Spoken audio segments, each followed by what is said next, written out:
Okay, um, good morning, everyone, and I welcome you to this session on achieving resilience through partnerships and collaborations. And so we'll be here for roughly about 1.5 hours.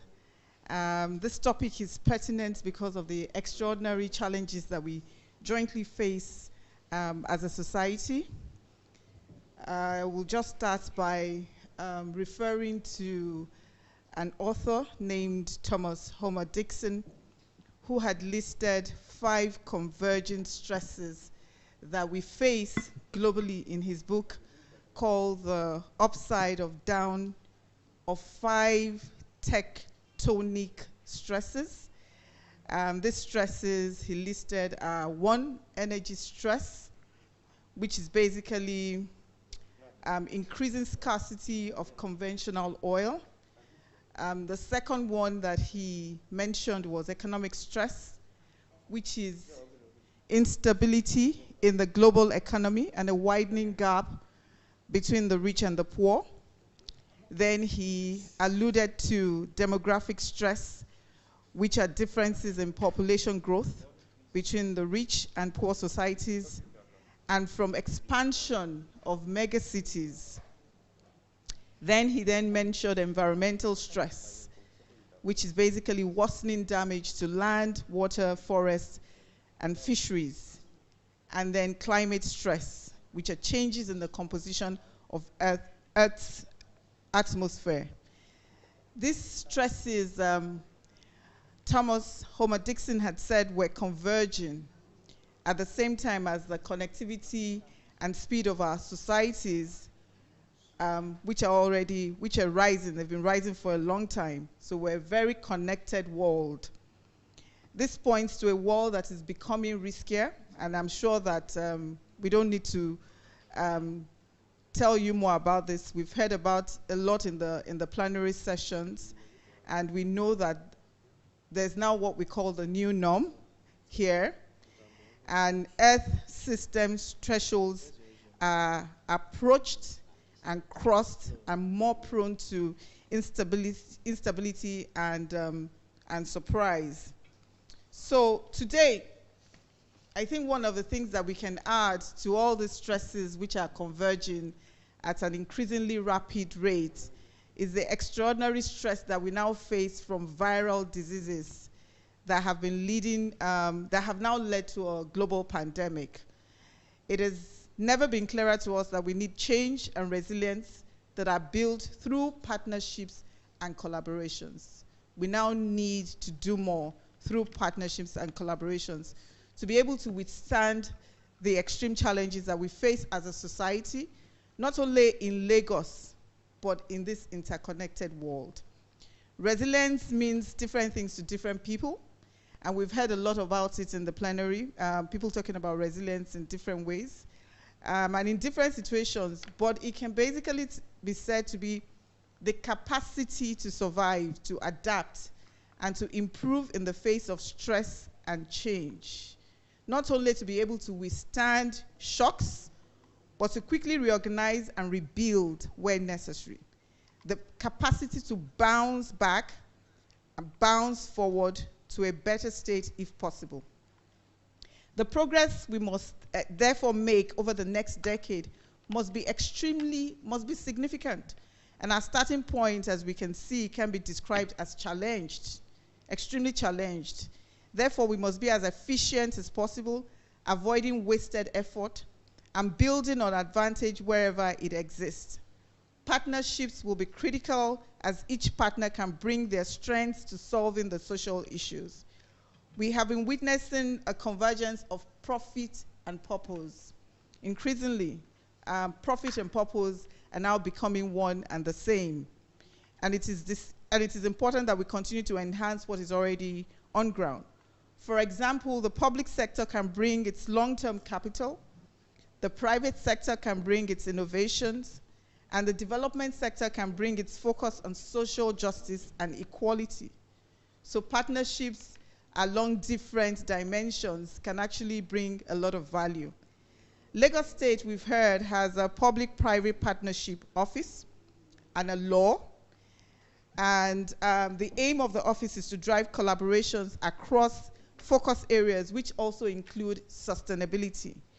The PPP has several ongoing collaborations around sustainable development, including the Maternal and Child Center in Alimosho and the Ilubiri Foreshore Housing Scheme. And there are clearly much more. But there is also a lot more than we can do. In this session, we would like to discuss practical examples of collaborations that Lagos State can create to drive sustainability, to drive partnerships, collaborations, to build resilience through partnerships and collaborations in this next decade. To discuss this topic today are a group of experts, I must say, who will be highlighting different issues, solutions, models that we can adopt in Lagos State today. So I'm going to quickly introduce the panel. The panel of experts, and I must say, and Lagos State, I now know, is very inclusive, you know, and very gender friendly. So this is a panel of women that are experts and are veterans in their different fields. I will start with Mrs. Amaka Oyemelukwe. I hope I haven't murdered your name. I'm a Nigerian, so I need to know how to pronounce every name, whether it is from my own tribe or not. So Amaka is the head of public affairs, communications and sustainability in Coca-Cola. So Amaka, you're welcome. And she's the only one sitting here with me here on the stage physically. We have other three panelists online. I'm going to quickly go to Mrs. Omobalanle Victor Laniyan, who is the head of sustainability in Access Bank. So Bolanle is online. Bolanle, I hope you can hear us.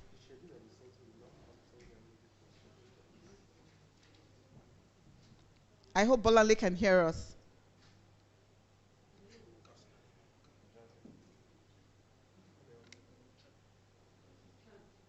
She can. Okay, we can't hear her. Also with us online today is Mrs. Noni Ugboma. Noni is the Executive Secretary of MTN Nigerian Foundation. She oversees the strategy, development, and daily operations of the foundation's activities and corporate investments to the tune of over 22 billion naira.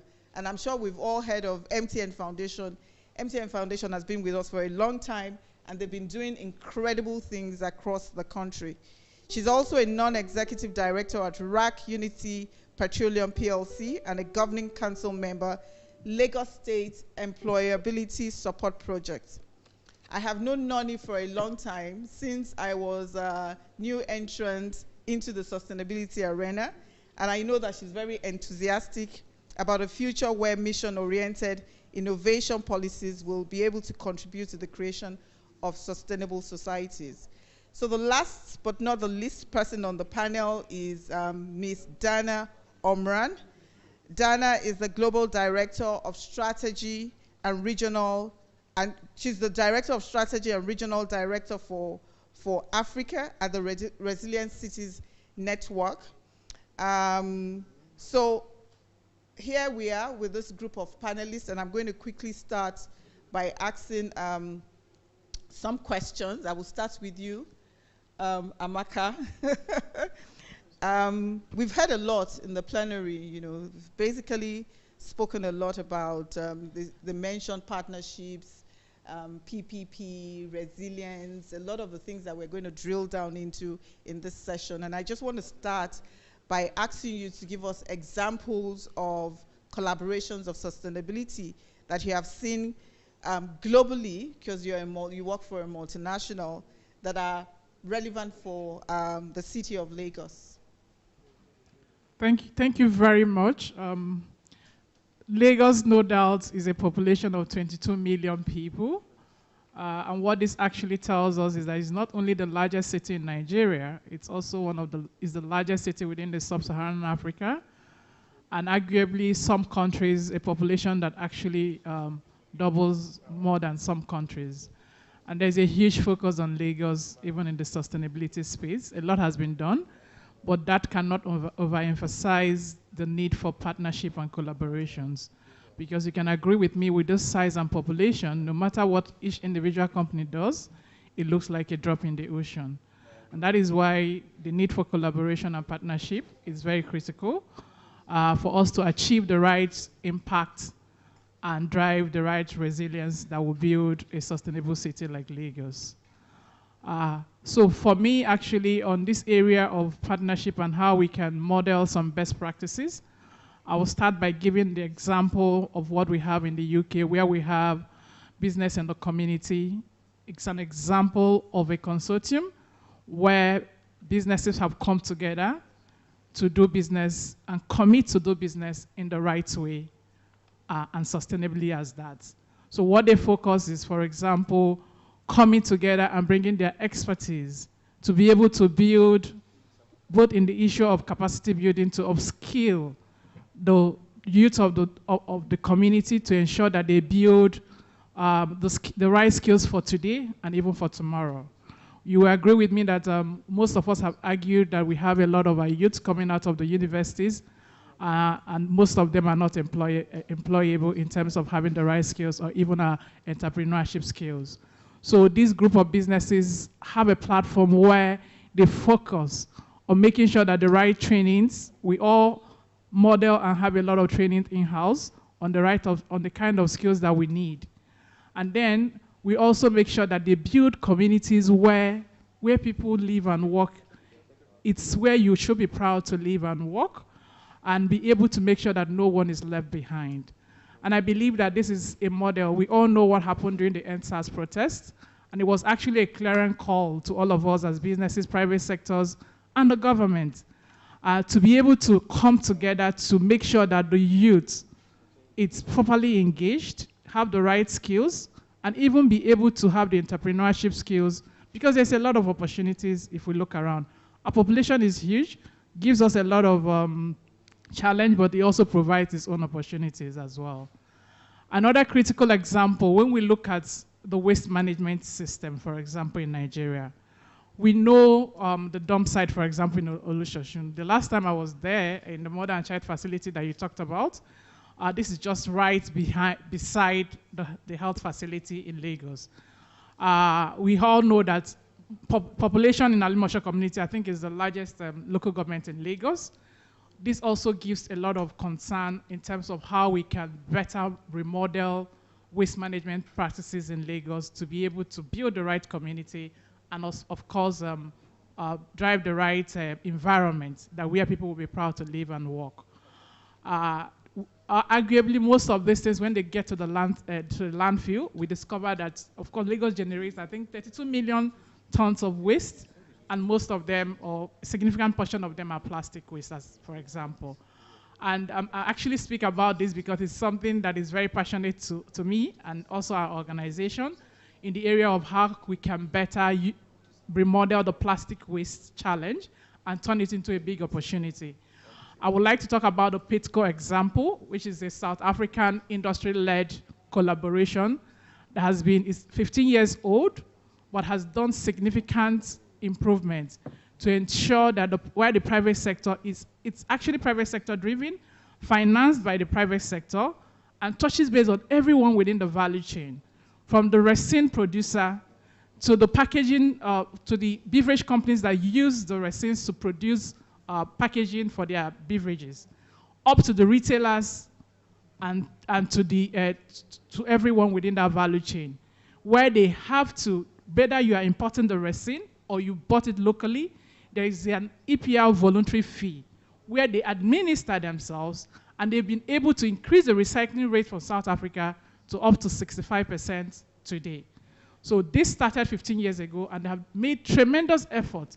And as at the time they were starting, Nigeria was almost like progressed, but today the reverse is the case because there's the right involvement of both the private sector and the government to enable that consortium to be able to deliver the kind of partnership that made the city more sustainable, creating jobs, and driving the right economy. And also, that also takes me to the next area that really is an example that Lagos State would do well or significant well in Lagos State is in the area of WASH, which is water, we have hygiene and sanitation practices. So for example, you go to some communities within the Lagos, so in as much as Lagos is 22 million, bulk of this population also live in the poor urban cities, which have a lot of issues when it comes to water and sanitation and good hygiene. And this is also leading, even in this crisis that we are, it makes it more evident because we all have come here, we have to use water to be able to make sure that we maintain the right practices that avoid a lot of non-communicable diseases that we've seen.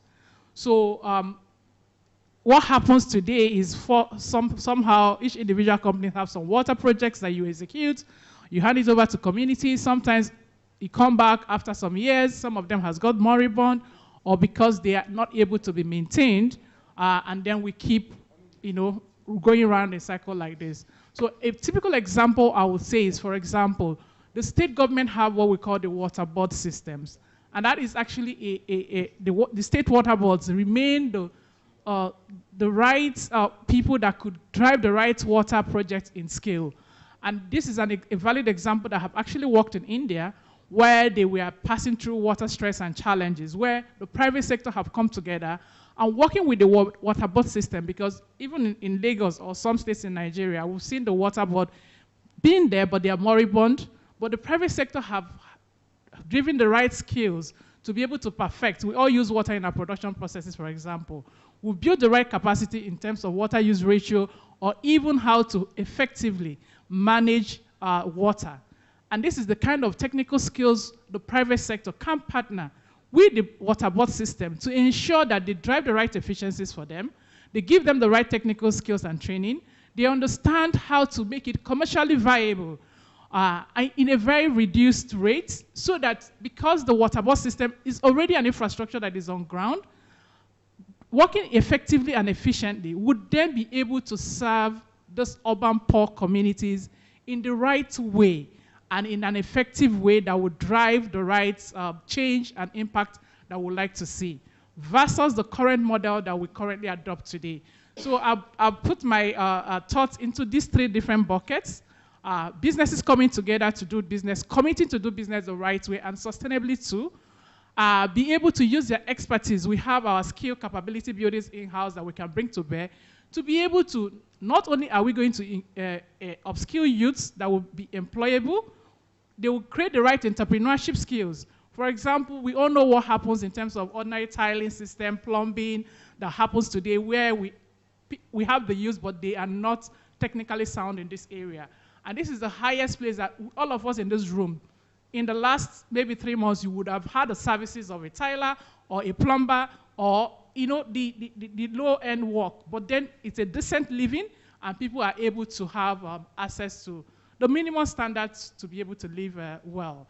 And in that way, we assure that no one is left behind. And then, of course, in the waste management system, particularly targeting at plastic, because we understand that is a problem that causes pollution in a city like Lagos. We have the Lagos surrounded by landmass. Most of those waste goes into our waterways. And that way, we are able to harness this opportunity, this challenge, and turn it into an opportunity that will not only drive economic opportunities, it will also create jobs for our youths. And of course, at the end of the day, we'll build more resilient city. And then, of course, in the last is being in the area of those water, where not only are we going to go away from individual projects that, of course, it actually targets communities, but this particular working with water boards and making sure that they are effective and efficient would then get to more people within our community, and of course, we'll build more resilient cities in Lagos. Excellent, excellent. That was excellent. I'll just like to do a quick recap of what you said, because you brought out some really very vital points. I know that there have been a lot of conversations around businesses not wanting to partner and collaborate, but from what you said, we have some really pretty solid examples. The UK consortium, right, building and communities and upskilling youths in these communities, and basically adding a lot of value, to the youth in the UK, and that's an example of a model that we can replicate here. And these are businesses that have come together to be able to do that. You spoke about a 15-year collaboration in South Africa between businesses that touches all the value chains and are very self-led when it comes to the EPR. But I also like your example on the wash, because this is a problem that we've had for a very long time. People digging boreholes and not being able to maintain, the community not being able to maintain the boreholes, so they basically abandon it. But you've spoken about leveraging on existing infrastructure, So the question is, why don't we have a PPP between the private sector and the public sector, where we leverage on existing infrastructure? We don't have to dig holes, right, that will be left unattended after a while because they can't maintain it. But there's existing infrastructure that can taps, pipes that can even go straight into their households. So these are these are solid examples, and I do hope that that particular wash example that you've spoken about will be taken out of this session, and that we will work on it in Lagos State. So I'm going to quickly go to Bolanle. Bolanle, in the last plenary, one of the speakers had said that government needs PPP to scale for economic value, and that the private sector is key for creating resilience through PPP. The question I want to pose to you is that what can Lagos State government do to create an enabling environment through policies and incentives to support collaborations or partnerships across all sectors? I know this is an area that you've worked in for some time, and so we'll appreciate your insights into this question. Okay, thank you very much, Dayo, and I hope you can hear me very well. Can you hear me? Yes, we can. Yes, we can. We can hear you clearly. Oh, fantastic. Thank you very much. First of all, I would like to say congratulations to all of us for this very impactful summit. What can Lagos State government do to create an enabling environment, through maybe policies or incentives, in order to support collaboration across all sectors, especially speaking to sustainability partnerships? I think, first of all, that partnerships offers Lagos State an enormous win-win opportunity to drive collaboration on a wide range of areas that will, first of all, be transformational, and secondly, will bring Lagos and business leadership together. These partnerships will cut, for me, across a wide range of areas that also speak to challenges that the states, Nigeria, and of course the global community faces, and what I think Lagos State can do. So first of all, what can we do around cleaner and more sustainable environments? As an example, we all know that environmental pressures multiply as issues around urbanization, industrialization, and even consumption grows, okay? And leveraging technology and using applications like building automation systems, mobility apps, dynamic electricity pricing could actually help to address this issue by, cutting emissions by up to about 10 to 15% based on research. Also things around water consumption, having water consumption tracking pairs, things with advanced metering, digital feedback messages can also encourage people to conserve water and reduce our consumption by close to about another 15% in Lagos, especially Lagos, where we know that residential water usage is on the high. And this also can help to track issues around water wastages and all of that. We could also have applications that would help to reduce our solid waste per capita by up to about 20%. So I think that Lagos should partner with some of the big businesses in various segments, utilizing the resources of the private sector, FMCGs, cement, shipping, finance, transportation, retailers, and a wide range of business sectors, so that way we can ensure that public commitments are made on environmental issues such as renewable energy, zero carbon buildings, waste reduction, and air pollution. And of course, as these partnerships occur, the companies will then take action to support Lagos, being Nigeria's economic capital, in terms of the state's targets. And I think that this would also enable us to see a new wave of companies with operations in Lagos joining in on various projects and committing to reducing emissions and, supporting Lagos as a mega city. Another thing that Lagos State can do to encourage and incentivize partnerships would be about improving public safety.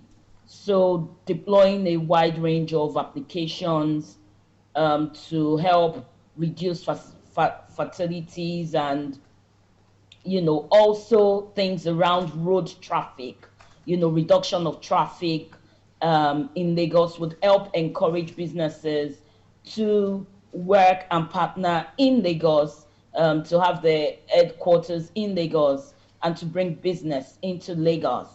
Also things around restructuring subsidies to promote public goods. We all know that subsidies can be very powerful tools for positive change, and they help create win-win solutions for both public and private sector. So across various industries and areas, especially agriculture, would be good, and that would also help address a wide range of sustainable development goals. Accountability is very key. Is also one of the areas that Lagos can continue to focus on. Accountability is vital for any collaboration. So having effective mechanisms around accountability. So accountability for the state, accountability for the private sector organizations as well, is one area. Another thing I think that Lagos State could also do would be around focusing on issues around having better public health. Okay, so Lagos can actually be a one-stop center where everything works. So being a mega city where things work, there's good transportation system, the traffic situation is addressed, the environment is clean, there's the public health system that works. That would encourage partnerships and will help to encourage businesses, both those that are currently operating in Lagos and those that are potential, investors to come into Lagos and to do business with and in Lagos. So Lagos can deploy a lot in terms of the use of technology. So using data analytics to identify demographic groups that have elevated risk profiles and targeting interventions in a more precise manner. I think these are some of the things that Lagos State can do. Thank you. Thank you. Thank you so much. We're taking notes and a lot of actionable comments and insights that are coming from the panelists, from the speakers this morning. Thank you for that, Bolanle. And I'm just going to pick on just a few of the several things that you've said that I'm really going to highlight. You spoke about the state being able to provide the backbone, the technology backbone, you know, for businesses to be able to collaborate. Digitalization, you spoke about digitalization. You spoke about a lot of things that would help in terms of reducing emissions, water consumption, and all that. You also spoke about two things that I really want to highlight. One was the issue of subsidy. And if we know about USA and agriculture, we would know that their agricultural produce is highly subsidized, you know, and that encourages a lot of, you know, production coming from agro-based industries. So I think that is something that we haven't really spoken about a lot. So if that can happen, I know there's a lot of controversy and debate around subsidies, you know, in other sectors. But if we can then look at what is currently being done in this area and what more can be done, you know, to be able to even provide for food security going forward, and all the issues that we have around scarcity of some produce, you know, when not in season and all that, you know, can encourage a lot of investment into that area. The other thing I want to highlight is you spoke about transparency and accountability. And I think this is one of the things that from a private sector angle that we hold very dear, you know, when going into partnerships. Accountability is very important for us. Transparency is also very important for us. So having a process or a policy that would enable or enhance, you know, these issues when there's a PPP would really encourage a lot of more businesses to be able to come into partnerships and collaborations, which will help us to build the resilience that we so dearly want in this time. Thank you for that.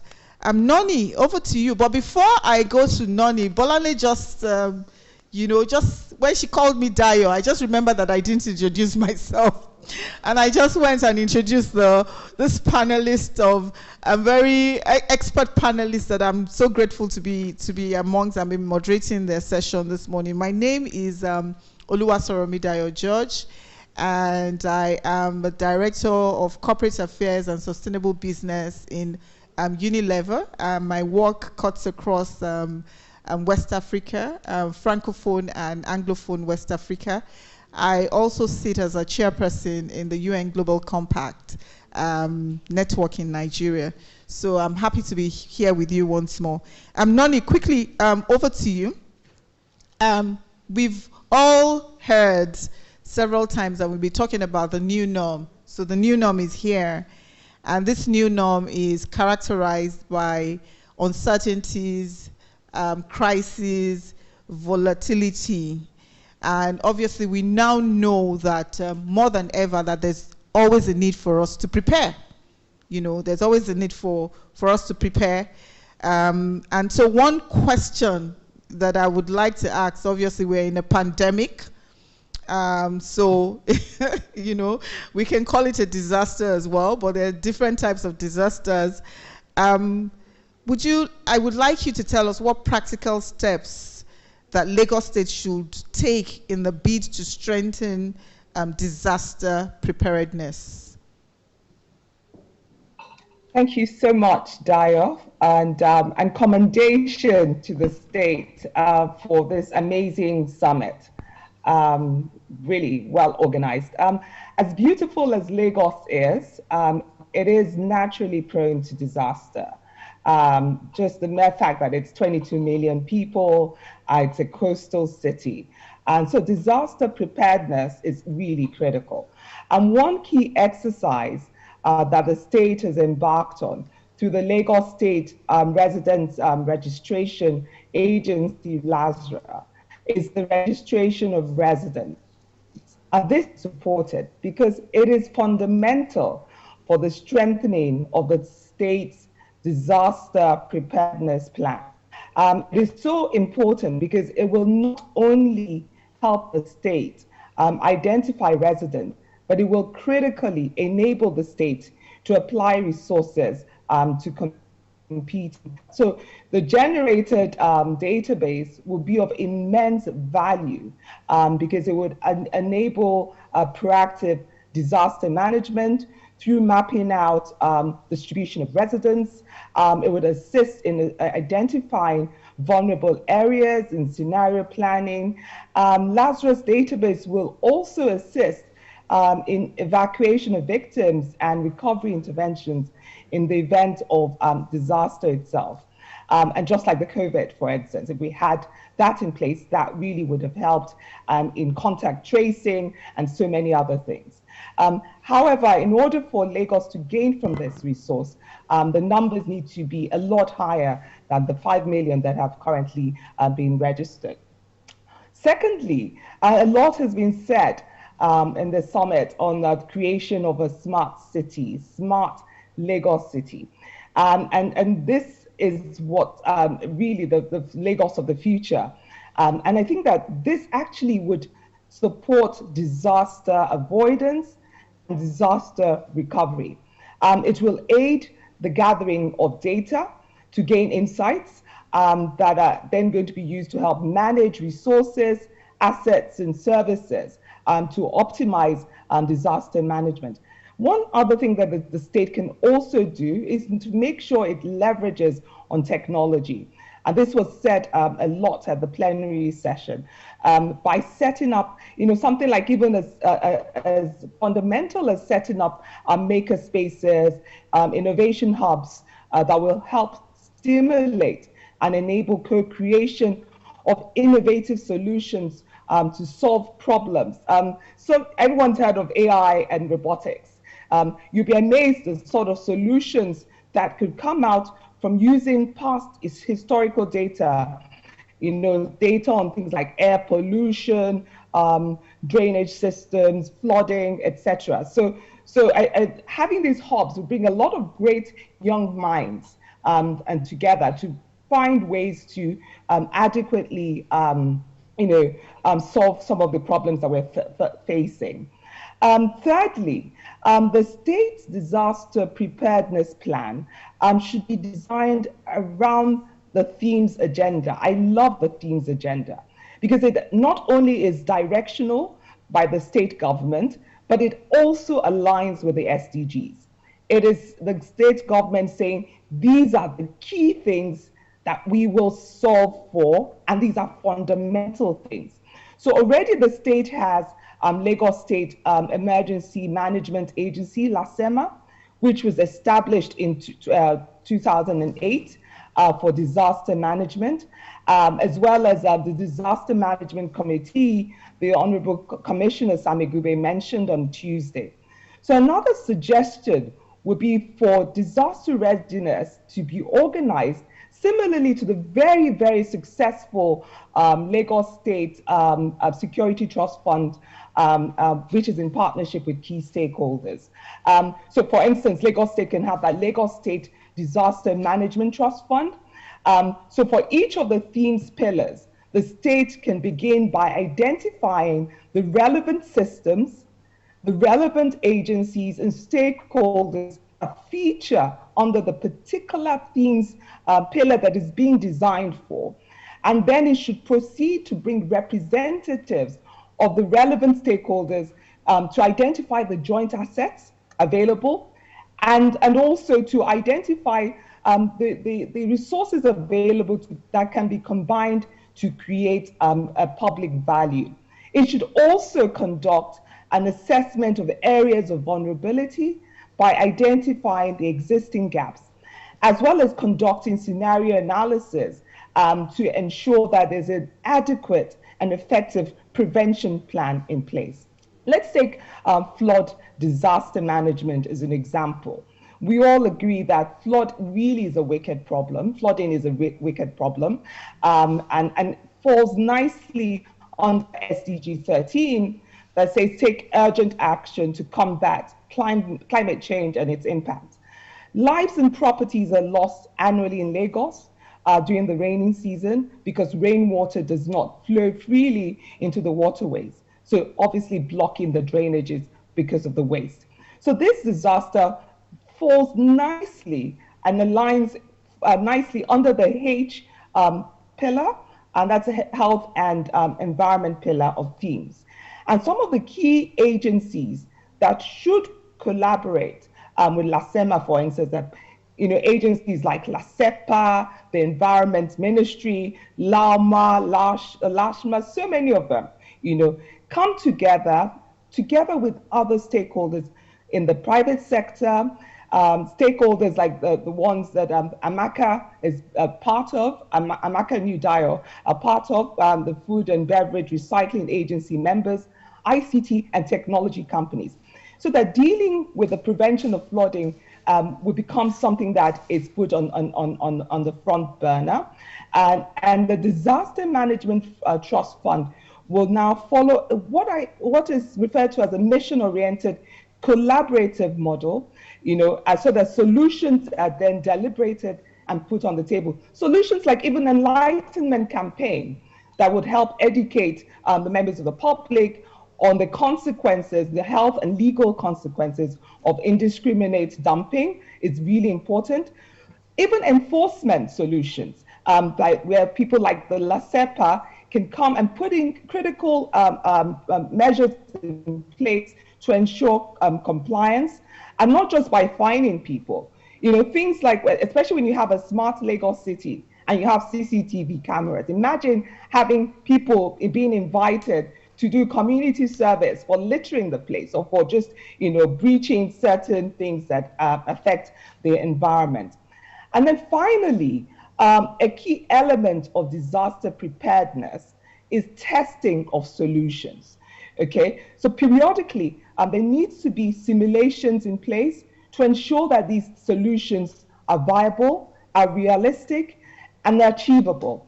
Organizations every now and then have periodic fire drills, okay, to make sure that they have adequate system in place to evacuate staff, etc., and to protect property. So these simulations are incredibly important because what it would then allow is for those feedbacks to be obtained from the simulations, and then we then use that to tweak solutions to make sure that the state is indeed ready in the event of disaster. And then this sort of model, the models and the points I've articulated, can actually be put in place depending on which element of the themes agenda that we're designing solutions for, and make sure they're clearly articulated disaster management plans in place, and a clear roadmap. Everyone involved, everyone around the table understands what that roadmap is.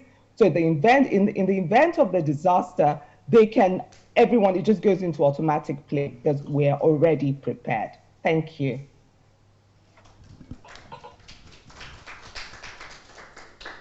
Thank you so much, Noni. Again, we're really taking notes, and I can see that the audience here were really carried along by the different things and the different points that you've made. I'm just going to again touch on a few things. You spoke about a smart Lagos city, that will aid in gathering data for disaster management. I think this cannot be, overemphasized. There's a need for us to become, a smart city. And I know that one of the speakers in the plenary had spoken about one of the key focus areas being ICT. So a lot of the things that are being mentioned by you, and also that have been mentioned by Bonanle in terms of, really working on technology.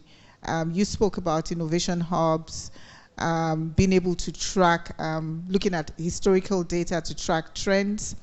And I guess you also alluded to looking at that in terms of being able to detect areas of where we're susceptible to disaster, where disaster might likely come out from, and proactively drafting solutions And with respect to that, you also spoke about testing of solutions. I think this also can be overemphasized. Taking feedback from those testing to be able to tweak and be prepared for whatever might come up. We know that Lagos is a coastal city, so with climate change, there's a need for us to even do that, even much more than any other city that is not on the coastal line. You spoke a lot about flooding and how flooding affects us. You also spoke about the collaboration between the agencies, LASEPA, LOMA, coming together with other different stakeholders. And I like what you said about enlightenment and enforcement. People basically do not understand, the consequence of their actions. So us enlightening different stakeholders right from the bottom of the pyramid to the top of the pyramid in terms of what we need to do, how we need to prepare, how we need to behave is very, very critical. And then having an enforcement enforcement system. I liked what you said about community work. I don't think we see that in this parts of the world, but it would be nice. That is naming and shaming, really. That would be nice, and I think that will make people to sit up in terms of having the right kind of behaviors. So thank you very much. I'm just going to quickly mention there's Dr. Fashewe is here. From the Lagos State Ministry of Protection Agency, and she also emphasized what Bolanle had spoken about in terms of sustainable agriculture and efficient production are some of the opportunities for PPP. So this is another, just going back to the points that we need to take note of that, and what you had said in terms of subsidies, creating subsidies in that sector that might attract much more investment and partnerships and collaborations in that area. So thank you for that. I would like to go to you, Dana. You are all about resilient cities, and we want to build a Lagos that is resilient, resilience to disaster, resilient to pandemics, basically a resilient city that is ready. And you have exposure, to what is happening in all over the world in different types of international areas where, resilient cities are being built. I would like you to quickly talk to us about what some of the international examples of partnerships and collaborations that your organization has leveraged on to build resilient cities in other parts of the world that we can basically take a cue from. So good morning. It's a very early morning from here in New York, where I'm calling in from, but it's always a pleasure to be part of a conversation about Lagos.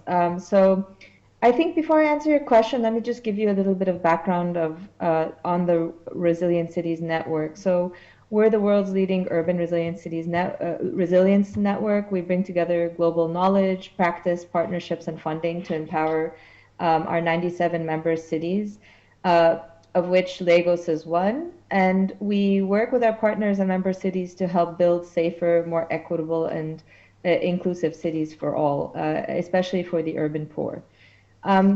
So as I mentioned, Lagos is a member city. Lagos joined this network in 2016. They were selected amongst thousands of city applicants and ultimately chosen. And we've had the pleasure of working with the Lagos state government over the last 5 years. We helped to provide seed funding for the Lagos State Resilience Office, LASRO. So as Nani was speaking about the various agencies and departments that should be involved in emergency preparedness, I would say that LASRO is also a critical stakeholder in that work. And LASRO helped to lead the development of a resilience strategy over a 2-year period. This resilience strategy was released actually exactly a year ago in February of last year. And this strategy is a really compelling and comprehensive strategy that I encourage all of the panelists and all of the audience to really take a look at. It presents a vision for a Lagos that is innovative, that is inclusive, and that is prosperous, and a city that leverages all of the governance and infrastructure mechanisms to empower its people to thrive, adapt, and grow sustainably.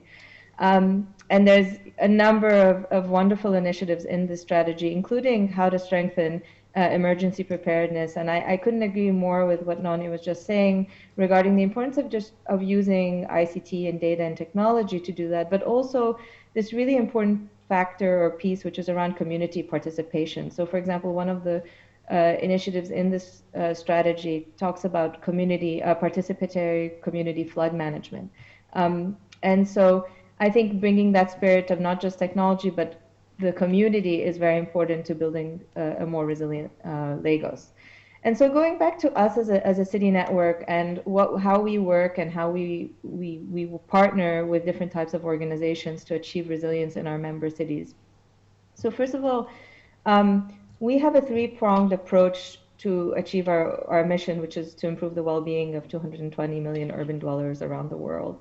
The first thing we do is that we help to foster this peer-to-peer learning through this network and real-time knowledge exchange between cities. And especially in this last year, where almost every city on the planet was facing a global pandemic and going through this pandemic at the same time and encountering many of the same challenges, this peer-to-peer real-time knowledge exchange is immensely valuable for cities. There's no better place to learn about how to overcome a challenge than, from one city talking to another. The second way we help work with cities is we help to implement programs, and we work with our partners and member cities to leverage knowledge and tools to address vulnerabilities, build capacity, and to scale best practices within and across cities. We have a number of specialized assessment tools that we deploy and that we work with partners to deploy. And then the third thing that we do, and I think this is very important, and it speaks to a lot of the previous speakers were talking about, is we help to mobilize investments from the private sector, from partners, from donors, to basically bring that critical funding and early stage project preparation money to actually help implement the solutions that are developed through our programs and through our knowledge sharing platforms.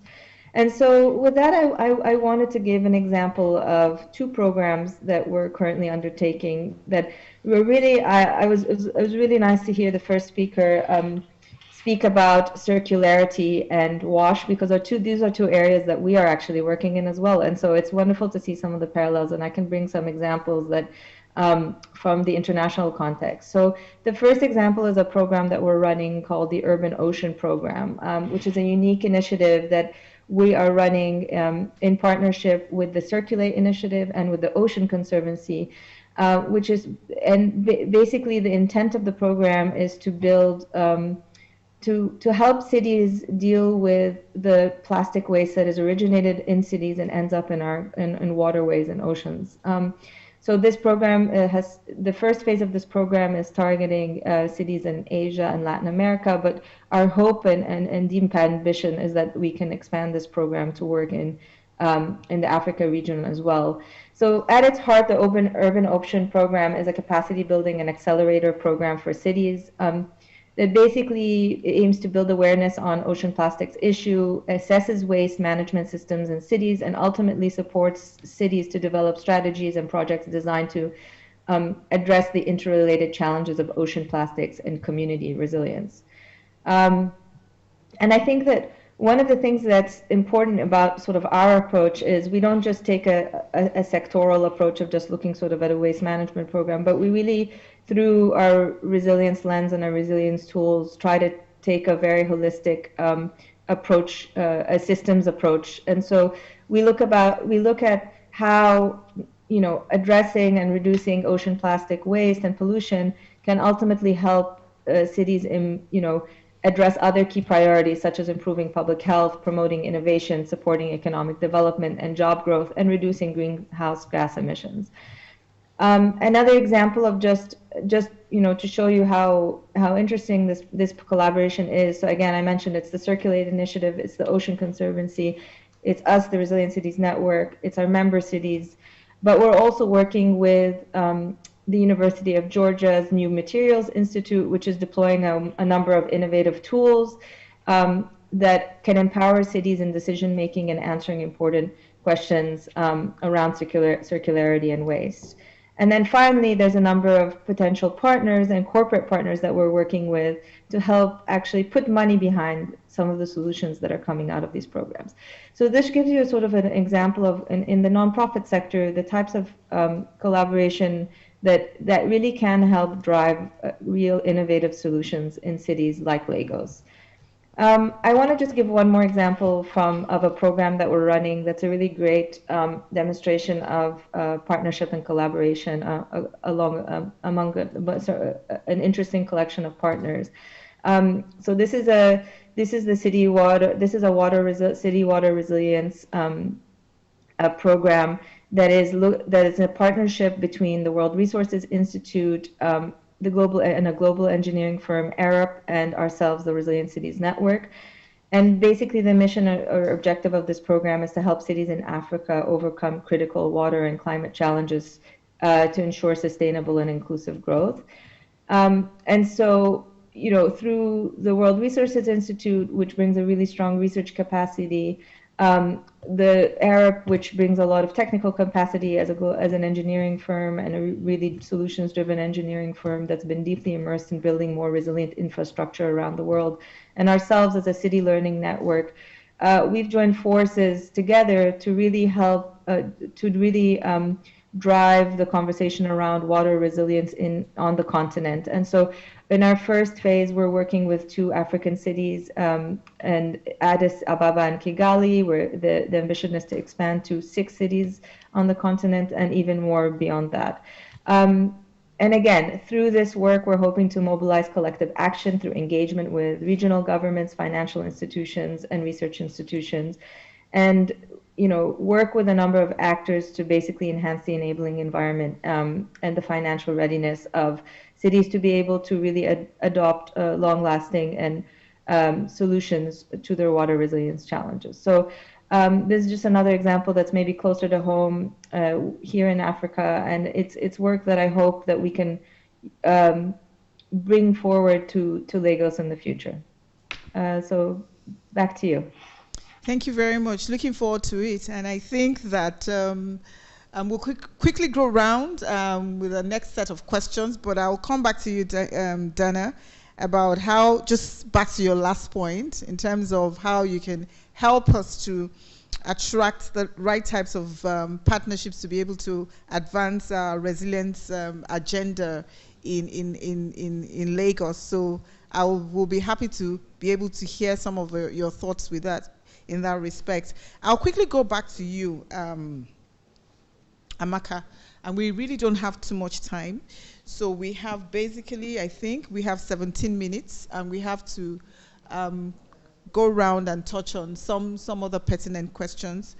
You've spoken a lot about plastics, and I know that you're a pioneer member of the Food and Beverage Recycle Alliance in Nigeria, and this is a private sector collaboration on plastics management, and I just want you to tell us how you've been able to make this collaboration work, not only amongst yourselves as businesses, but I know that you do work with the public sector as well. So quickly tell us a little bit about FIBRA.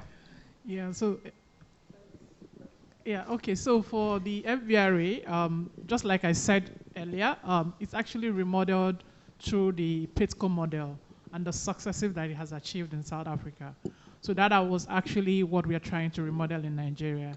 And it's actually been, today, we're 4 pioneer members, but it has grown to 16 member companies, which is quite significant within 2 years. We're just on the 3rd year.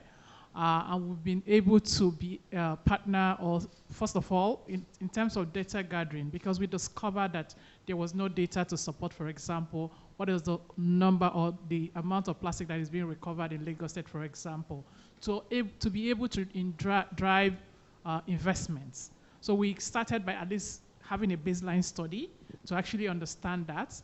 And we were able to help IFC that conducted a research in this area. And late last year, we saw the announcement of IFC funding a bottle-to-bottle recycling facility over the next 24 to 36 months. That will be up and running, hopefully. in Lagos, yes. So that investment was given to NG Pets. And also, we've also seen, so we understand there was a gap in policy that drive the food grade kind of bottles so that we can reuse it in our operations again. And that led to working with SON to set the first standard that allowed food grade recycling standard in Nigeria. So this means that when this investment is fully on ground and running, companies like us will offtake the materials that are being produced in this facility and will be able to reuse them again, actually closing the loop of that circular economy. This is actually a game changer, and we are hoping that we will become the hub within the West African zone, because we know that for you to be able to drive those kind of facilities, you need scale and large aggregated materials. Countries like, for example, Cote d'Ivoire and some neighboring countries will not be able to have that kind of infrastructure. We will also make sure that we lead, like what is happening in South Africa, Zimbabwe, neighboring countries are exporting their materials to South Africa to be able to achieve that. And that is where we are positioning Nigeria and even Lagos State to be able to do that. And then lastly, another critical area actually is we've noticed that for everything to be successful, we need to kind of formalize the collection system. We've been able to make sure that today we have a Recyclers Association of Nigeria who now have a formal body. They are able to track their registered members. That database is a primary focus for us to be able to ensure that how do we enable everybody within this value chain so that they can be able to be sustained as a business and feed into these infrastructures that are coming in. And of course, that also being said, we are working with Lagos State government in the area of the first waterways agreement. We have a 3-year waterways agreement with Lagos State, by the way, to be able to address the ocean plastic, because this is a coastal area, and also to build an aggregation facility that would aggregate all the 200 informal sectors that we have today. How can we aggregate materials for these potential investors that is going to put down a bottle-to-bottle facility that need 24 hours supply of feedstock? And that aggregation is still under discussion, so we're hoping that Lagos State, those are the kind of areas that Bolanle talked about in terms of subsidy for this kind of companies that are investing in these areas. How can we also provide enabling environment, for example, the land, to be able to put out such infrastructure so that at the end of the day, we are able to build more resilient Thank you so much. So what I know about FIBRA is that the collaboration between FIBRA and the public sector have worked excellently well in terms of policy formulation, where I'm sure that the enforcement would also follow suit. Also in terms of standardization with SON. SON is doing a lot in terms of partnering with FIBRA as well. But I think one critical thing is the commitment of the chief executives of the different companies that they have to making this work. They're very committed, and these are multinationals. A lot of them are multinationals that are willing to, put their time, energy, and resources into making this work. Bolanle, Let me actually have a follow-up. I actually have a follow-up question for Noni in this respect, in terms of the types of models. And I hope I haven't lost my question here. If I can just quickly get it out. Oh, gosh. Noni, I think the question was around critical successes that we can basically look at in terms of modeling, this types of different critical success to modeling these types of collaboration. I don't know if you can quickly give us insight into some of the critical successes. I mean, I know that I mentioned some. If you have any insights for us in that respect. Are they online? Yeah. Okay, so I'm online now. I wasn't able to speak. Thank you so much, Dio. I'm going to talk about, obviously, the critical success factors that would enable different types of models that we've all talked about and throughout this session. Of course, the Lagos state government should be commended, like I keep talking about themes every time, for forming the partnerships with different organizations in private and other sectors in the spirit of SDG 17. In implementing sustainable collaboration model from a design point of view, I would suggest that the state should follow what is a human-centered design approach when designing public services and policies to create social and environmental value, and not just economic value that everyone focuses on. This approach will not just bring public and private sectors together, but it would involve citizens and users, recipients of the services, in the design of solutions, especially young people, to ensure that we have a more inclusive society and to reduce that gap that is between the haves and the have-nots. It's incredibly important because it's all well and good, all the right people are here, we're all very eloquent speaking, but when it comes to designing solutions, critically is the presence and the involvement of those that you're designing those solutions for. And it would actually provide the state with a better understanding of the actual needs and requirements of people in the bottom of the pyramid, like I said, and as well as the young people. So that, and also it would allow for trust. Trust is incredibly important to be built with citizens, as partnerships will be formed with people, and as people are actively involved.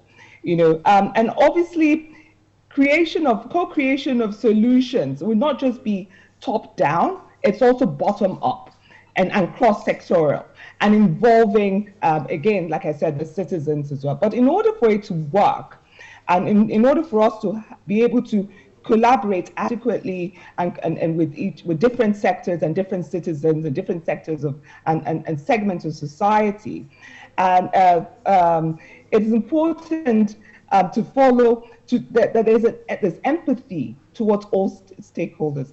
These are soft issues, not often talked about. But empathy is very important. You can't impose solutions without getting the people who are going to benefit from those solutions involved in mapping out the way forward. So it would require the state, and it would allow the state to know and understand the needs without making assumptions, and understand where each of these different segments of society are coming from, and as well as to help map out roles and responsibilities in resolving the problem. There also has to be that willingness to collaborate. Okay, and I think Betty is clearly evidence that it's not a talk shop. Okay, the fact that I think Betty over the years, over 190 solutions out of the just merely 200 recommendations that have been made have been implemented, shows that the government of Lagos State is on the right track. They're already committed to implementing a lot of the recommendations that we're making. And one of that recommendation, I'll keep talking about that, is really about involvement, not just consulting or informing people, placating, but involvement, getting them involved, the citizens involved, getting the young people involved in designing solutions to find out, because they say there's a person wearing the shoes that really knows where they're pinching, where it's pinching them. And so it's not really about parents and older people to say this is what is good for you, and definitely not for this generation. So they need to be involved and actively involved. And finally, it's a willingness to experiment. This is important, okay?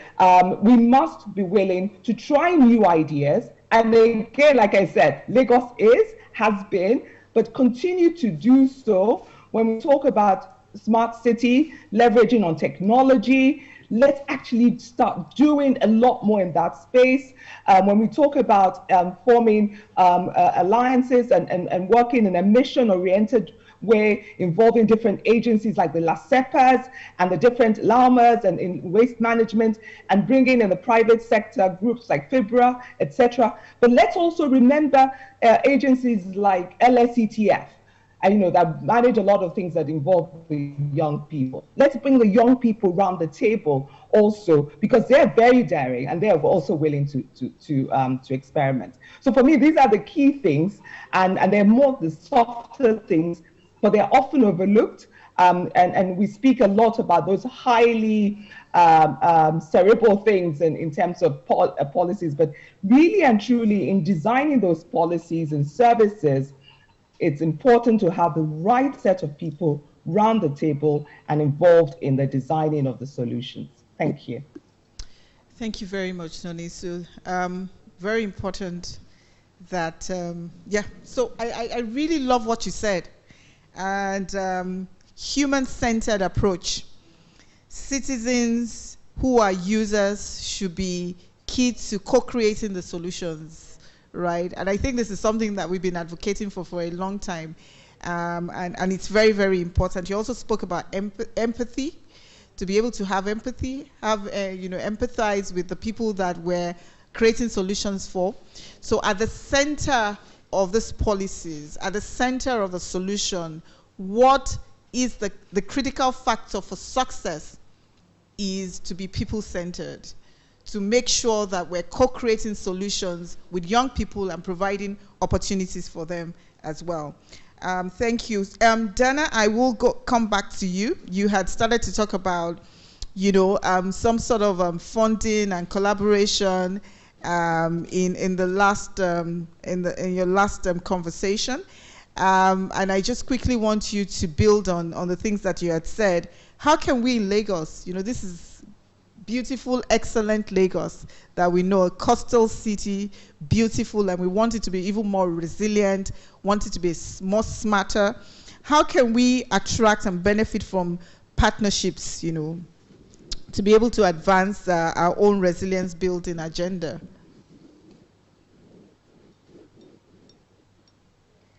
Thanks. I mean, I'm going to say some of the same things that the other speakers have said, because I really believe they're important and I want to underscore them. So, I think that it comes down to three things to really attract and sustain these types of collaborative partnerships, especially in the international and global space. First, I think the enabling environment is really important. I think political leadership, political support is critical. Partners want to know that they're working with leaders who share the mission, who are committed to walking the walk and not just talking the talk, and actually, as Nani was saying, really not being afraid to take risks and try new things and try doing things a different way. So that enabling environment, that leadership piece is really important.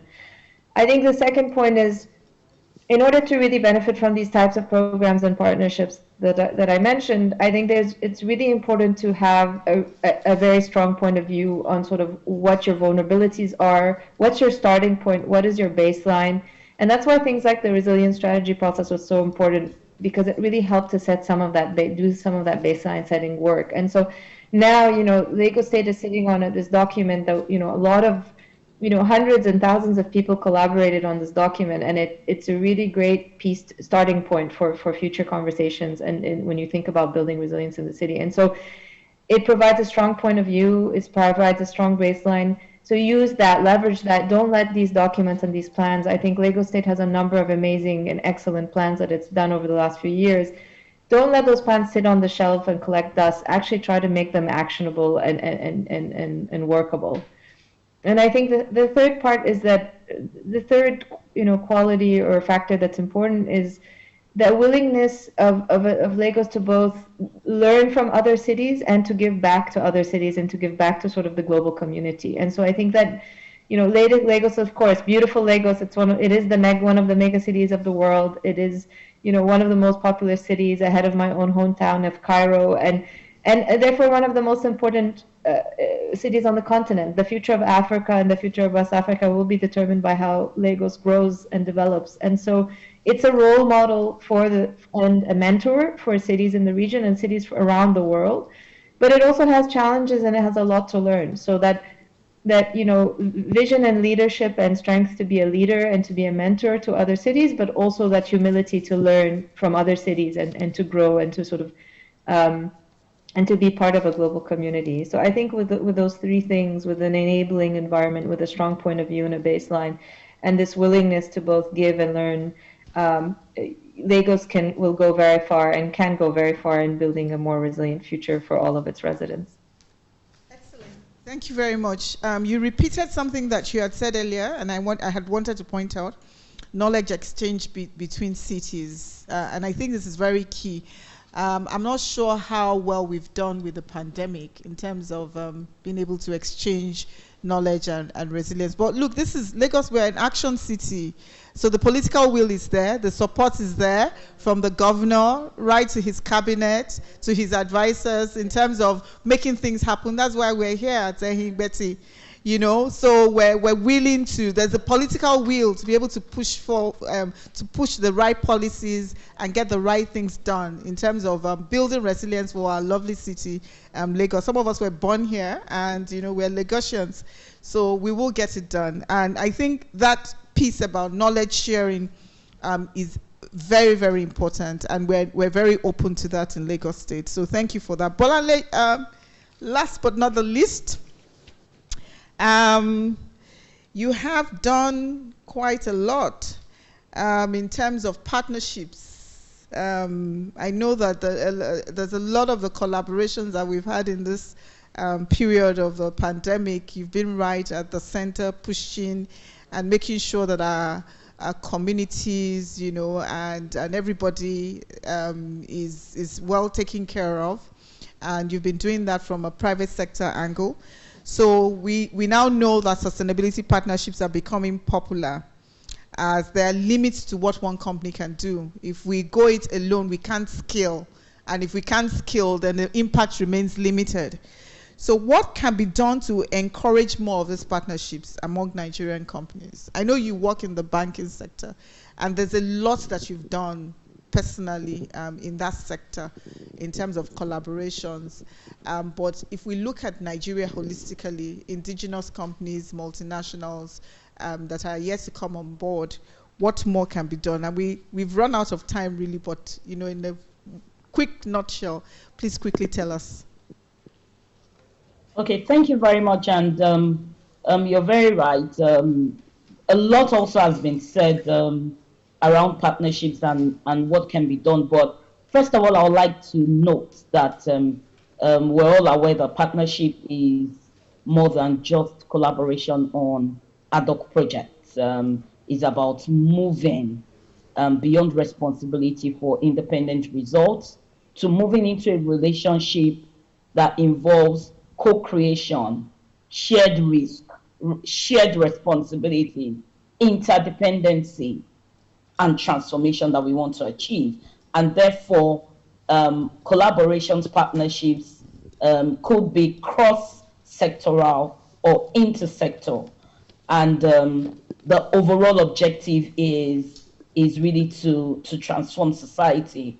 Apart from all the basics around partnerships on having clear and compelling vision, encouraging, you know, partnering culture, having leaders that are committed. I think that they're setting collaborative pathways for Nigerian companies for engagement and partnership in sustainability. One would be looking at strengthening pre-competitive business alliances to leverage an industry-wide type of standard and joint action. We've seen that in the examples by Amaka amongst the Food and Beverages Association. We've seen that in the financial sector, all of us coming together to co-create the Nigerian Sustainable Banking Principles. Locally, we've seen that internationally, co-creating the principles for responsible banking. And having this, these standards out there as partnerships to enhance sustainable development and to improve sustainability performance, not just for the organizations, but for the states and the country as a whole. I think another thing would be, another thing that can be done would be to see us together participate in joint financing and innovation platforms, right, to develop and achieve specific goals that we've set for ourselves, especially goals as relates to the SDGs. Another for me would be supporting collective initiatives to harmonize sustainability data and reporting. That is one aspect that we have a huge gap, and we can partner with the academia, with researchers and other key stakeholders in society, partnering with companies and with the states, because data then gives insights into interventions that without data, the design and the implementation of interventions would be just secular. I mean, will not hit the very specific goals and objectives that they should. So data and reporting, very critical. We should see ourselves looking into that space. And also maybe expanding coalitions that are integrating sustainability criteria into capital markets. So working, for instance, with the Nigerian Stock Exchange sustainability initiatives, the principles for responsible investment, amongst others. And maybe just say finally, coordinating policy dialogue and investment in Lagos as a mega city. Thank you. Thank you so much. I'm going to take you up on that. Bolanle, you are former chairperson of UN Global Compacts in Nigeria and currently sitting on the board. So there's a lot that we can do together on SDG reporting and data collection, you know, with respect to the SDGs. And working with the NSC, who is also sitting on board, and with the public sector as well. I think there's a lot that we can do, even with the Office of the SDG Advisor to the Governor on the SDGs in Lagos State and at the federal level. I like what you said about joint innovations. I don't think we've said too much. I mean, that's not something that is really very topical, but joint innovations for scale, for massive scale, right, can actually help with building resilience in Lagos. So thank you so much. Want to thank, we've come to the end of this session, but I would quickly, before I do my wrap up, I would like to recognize Mr. Olawale Edun of Chapel Hill, who is here with us, and the Consul General of France. Unfortunately, I don't want to murder your name. It hasn't been really well spelled out, so I was trying to decipher, but you're very welcome amongst us. We are very, very happy to have you in our midst. And also all the other people that are here. We got a note from Dr. Fashawe. Again, I hope I'm pronouncing it correctly. She says, having this conference by Lagos State and Igbeti 2021 shows resilience, political will, and enabling playing space. So sorry? Oh, yes, I saw her card. She's a GM herself. So very happy to have you with us today as well.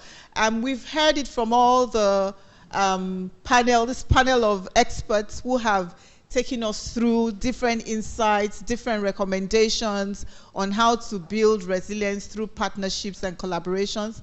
I think that there are lots that is going on, but there's a lot more that we can do. Here in Lagos State, we've said we're action state.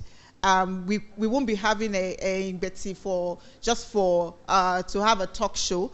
So we're taking everything that we're doing, we're taking it down, we're articulating it, and you'll see us, pump up the volume in terms of building that resilient city, that smart city that we can all be proud of to call our own anywhere in the world. This is a city of excellence.